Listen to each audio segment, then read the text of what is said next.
Hello, friends. My name is Ed Miller, and I'm going to be your guide on this exciting journey to focus on strengths. I was out in Washington State this fall and speaking to a large group of middle school kids. And I asked them this question. When a report card goes home to your parents, what do they focus on?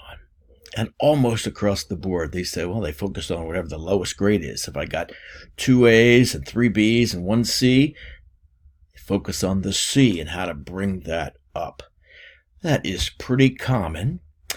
We're very focused in our society on trying to achieve this standard for everyone where we're above average at everything. Well, that has some really negative consequences. It puts a lot of pressure on kids. And we have to ask the question, so why do they have to be good at everything? And why do we focus on their weakest? Why don't we focus on the strength? The science is pretty good that when you focus on a weakness, you can make progress. But when you focus on a strength, you can make huge progress and excel. So let's exchange frustration for those weaknesses, and let's develop an approach of fascination with the things that we're good at and how we can use them in the world. Those things are going to give us a sense of our purpose, our meaning, our mission in the world. We're going to make an impact and help to change the world. So we can focus on what's right about a person, but it doesn't mean that they're not in the world with all its stresses and all its challenges. We know our young people are dealing with lots of stresses. Here's one of them right here: suicide. Another big thing, kids are they're afraid of school shootings, afraid of what's going to happen to our world, to the climate, afraid about whether they're going to make it or not, be able to have what it takes, afraid of whether anybody's going to really love them. Their emotions are going crazy. It's challenging. Let's watch a short clip that gives us a hint into what this is like for our kids today. Oh, please. You are so not romantic. We were Romeo and Juliet, last year's play. And you didn't mean a single line. He couldn't even keep a straight face for the balcony scene.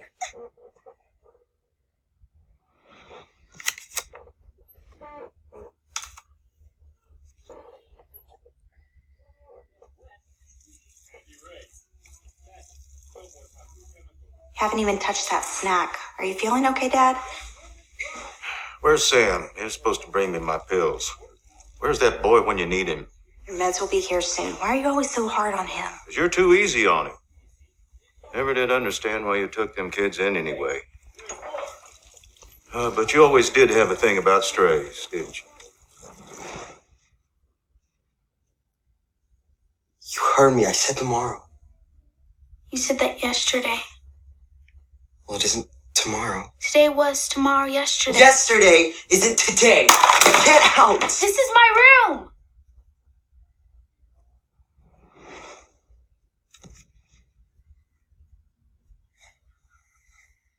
Sam, Mr. Downey is here to work with you.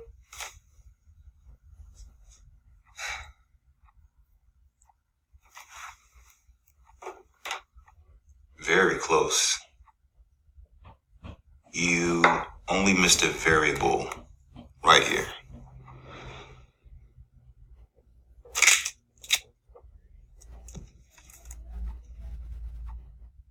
Let's try it again.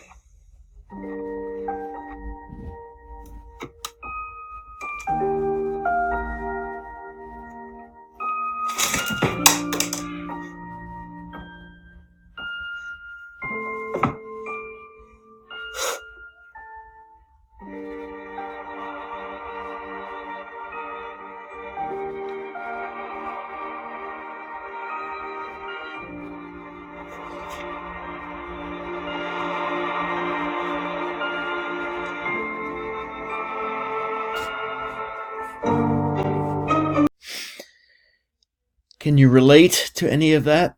I know I sure can from my life. You know, I've always loved superheroes, and particularly my guy Spider-Man. They've come out with some really great new movies. But one thing I like about superheroes, Spider-Man specifically, is that they live in two worlds. So they have competing identities. They have to keep the one kind of secret. And so they don't really know who they are. They have something wonderful, a gift to offer to the world, but they also have all these typical struggles. Spider-Man's a teenager. He's got all the teenage anxiety, struggles, relationship issues, parent issues, pressure from people who bully him, all that stuff going on. I think we learn a lot. Spider-Man in particular really gets things together in his life when he starts to focus on his mission, his purpose, using his strengths. Let's watch this particular clip, where Peter Parker meets his mentor, Tony Stark, for the first time.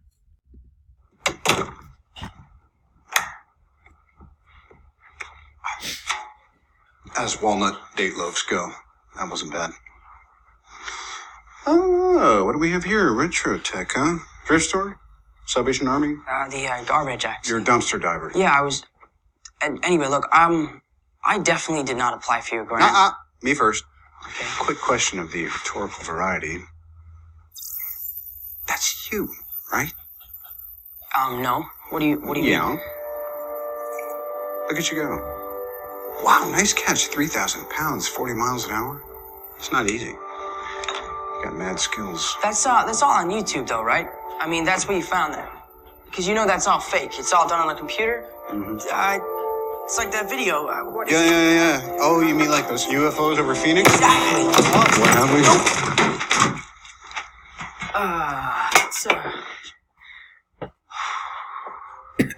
So,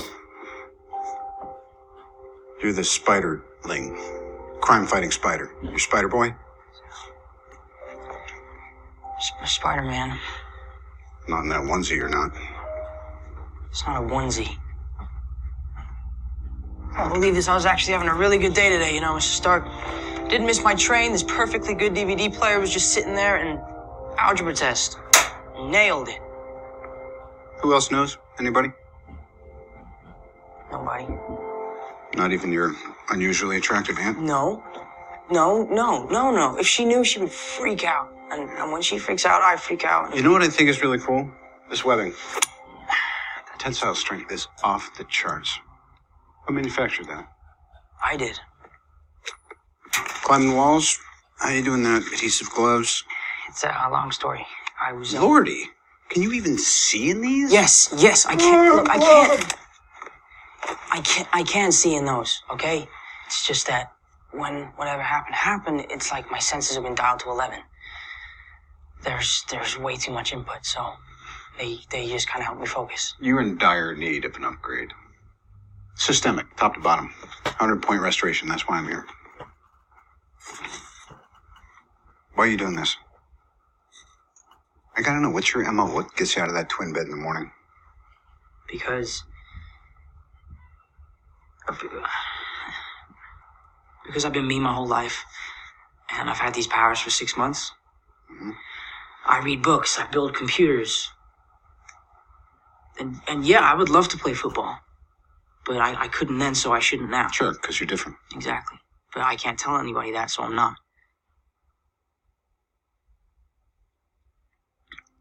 Look, when you can do the things that I can, but you don't,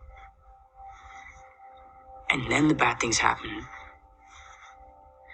they happen because of you.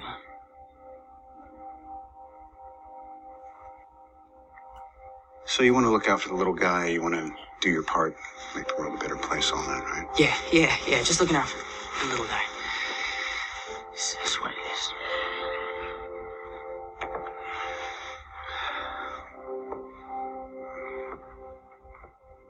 I'm going to sit here so you move the leg.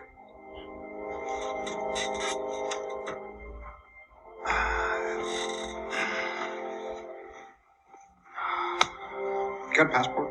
No, I don't even have a driver's You ever been license. to Germany? No. Oh, you'll love it. I can't go to Germany. Why? I got homework. I'm going to pretend you didn't say that. I'm being serious. I can't just drop out of school. Might be a little dangerous. Better tell Aunt Hottie I'm taking her to field trip. Don't tell Aunt May. All right, Spider-Man. Give me this. Sorry, I'll get.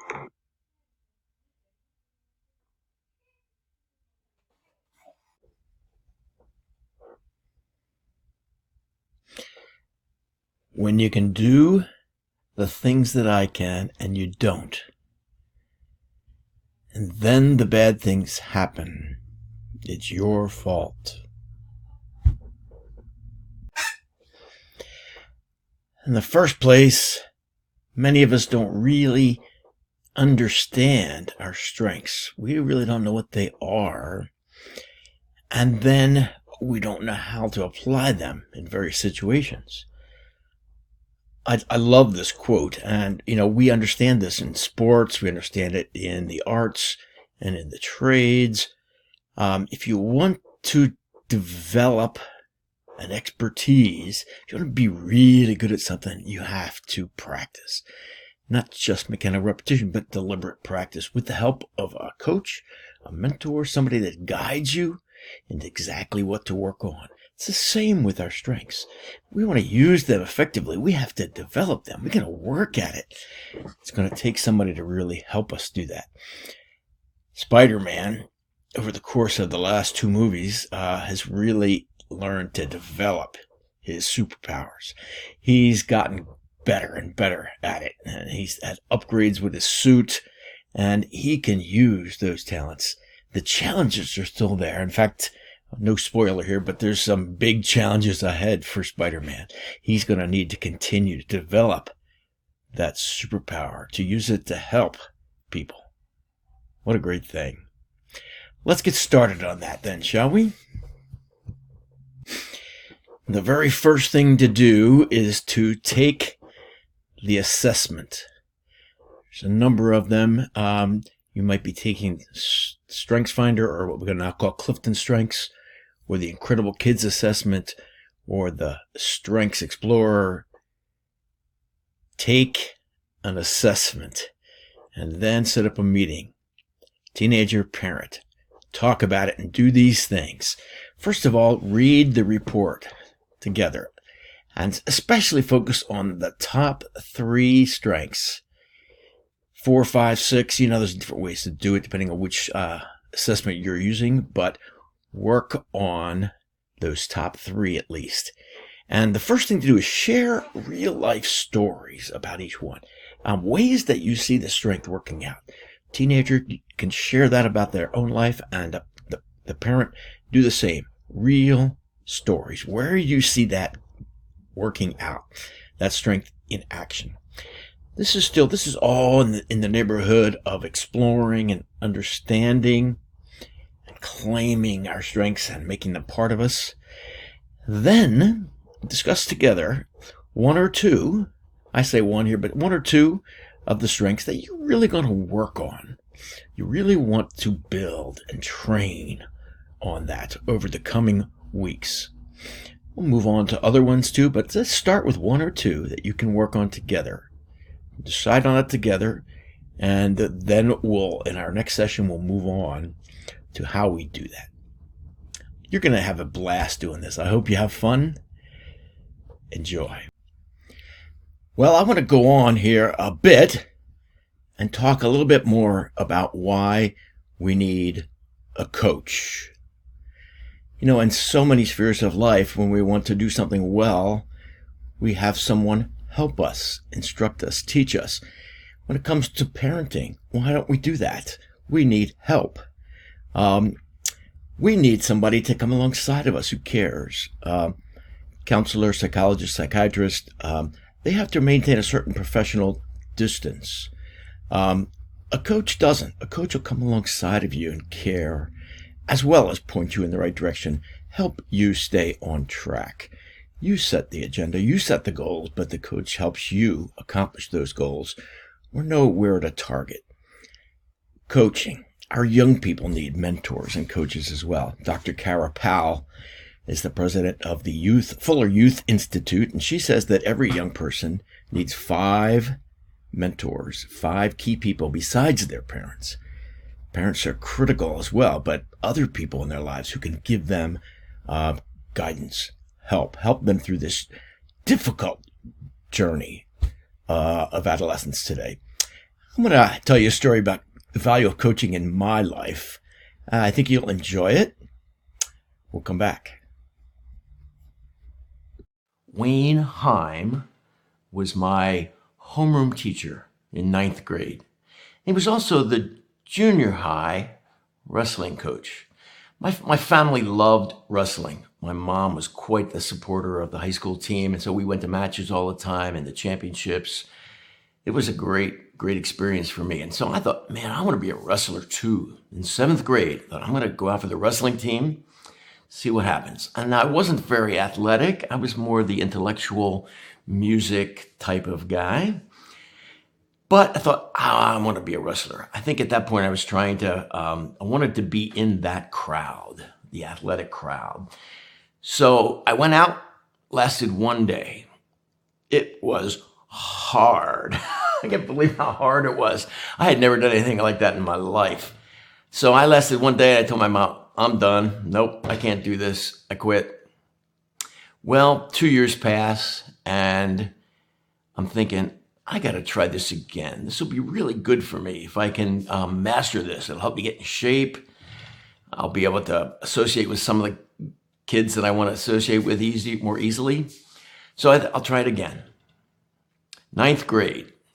So Wayne Heim is the coach, and he's quite a good wrestler. One day, lots of running upstairs, running in long distances, push-ups, straight. Oh my goodness. No, I thought, no, I can't do this. No way. So one more day, and I told my mom, I said, I can't do this. This is not going to work. Well, she says, okay, you can't quit though until you talk to your coach. You have to talk to Mr. Heim. So after homeroom the next morning, I talked to Mr. Heim, and he says, I want to make a deal with you. You can quit after a week, but I want you to give it a week. Give it a try. One of the things I didn't realize that my mom had talked to Mr. Heim behind the scenes the night before, and they had agreed that they were going to try to find a way to help me get through this and make this achievement. Well, so I set out, and he was very encouraging to me through the whole process. Just, come on, you can do it, Ed. Keep going. Amazing thing happened. I made it. I made it through a whole week of wrestling training. And wrestling training in the first week is mostly about training, not wrestling. It's mostly about running and getting in shape and doing push-ups and learning a few other skills you need as a wrestler. But I am, to this day, I remember Coach Heim, and that whole year was a great year. He encouraged me. Mostly that's what he did. He encouraged me to keep on, to try. Maybe you can think back, or maybe even right now, you've got someone who's a coach like that in your life, and you just are so thankful for that person. That person cared about you, that person instructed you, that person pushed you, that person taught you a lot of things, demonstrated things, had confidence and faith in you. Invaluable. This was a long time ago. We're talking 50 years ago, almost 50 years ago. I still remember it like it was yesterday. A caring, loving, knowledgeable, experienced coach probably has made a difference in your life. I want you to think about that for a minute. Just stop right now, pause the video, think about who that person is in your life, and think about what are the qualities in that person that you admire. What helps you remember them? What do you remember? What stands out? Ponder that, and you're going to share that. You're going to share that with your coach next time you get together. Tell that story, and your coach will tell you a story as well from their life. It's so important. What do coaches do for us? They do a lot of things for us, but the best coaches our experience. They share their experience. They share their life experience, not just the skills of the sport or whatever. They share their life experience.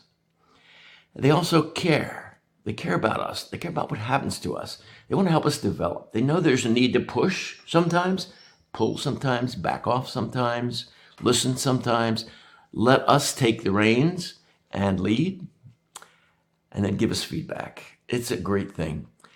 Recently, I went skydiving and some lessons about coaching.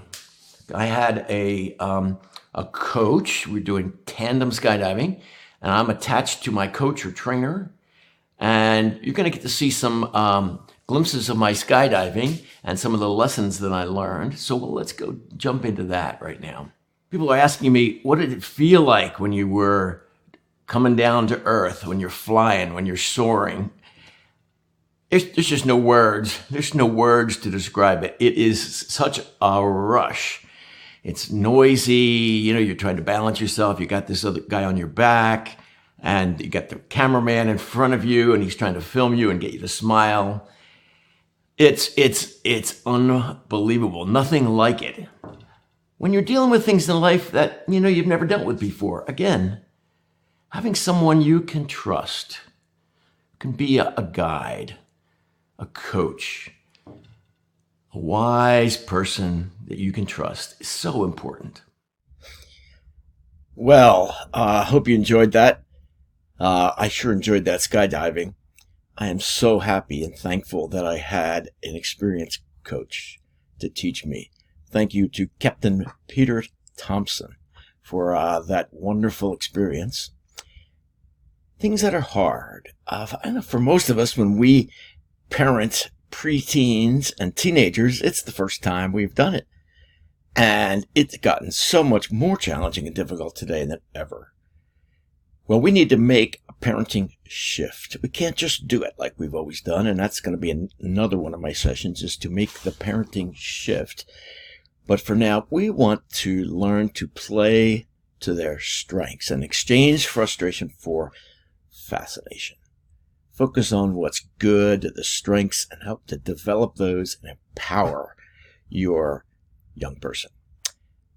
And if you don't have a coach, consider working with an incredible coach or a youth and family coach, someone who can walk beside you. Please don't go it alone. It's a tough road. Go it with somebody else. That's my biggest advice to you. And be sure to check out the assessment, Play to Your Strengths. Be sure to take that assessment right now. It's free. Enjoy.